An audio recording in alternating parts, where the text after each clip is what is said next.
پاکیزہ ترین محبت یہ ہے کہ تم کسی شخص سے محبت کرو یہ جانتے ہوئے کہ وہ تمہارا نہیں ہو سکتا، لیکن پھر بھی تم اس کی خوشی کی تمنا کرو۔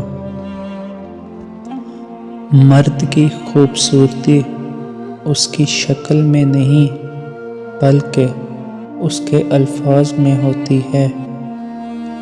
اگر اس کے الفاظ بدصورت ہو جائیں تو اچھا خاصا دکھنے والا مرد بھی مکروہ لگنے لگتا ہے۔ مرد کے دل میں بڑی رغبت ہوتی ہے عورت کے لیے، اور اگر عورت پیاری ہو تو 7 سال سے لے کر 70 سال کے بوڑھے تک سب کا دماغ ہل جاتا ہے۔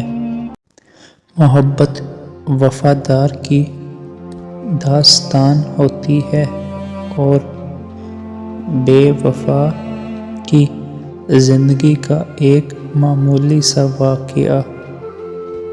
ہم حسین ترین، امیر ترین، ذہین ترین اور زندگی کے ہر حوالے سے بہترین ہو کر بھی بالآخر مر ہی جائیں گے۔ زندگی میں ہر موقع کا فائدہ اٹھاؤ، مگر کسی کے بھروسے اور جذبات کا نہیں۔ مطلب کا وزن بہت زیادہ ہوتا ہے، اسی لیے تو مطلب کے نکلتے ہی رشتے ہلکے ہو جاتے ہیں۔ میرے عیبوں پہ پردہ ڈال کے میرے اللہ نے مجھے اچھوں میں ڈال رکھا ہے۔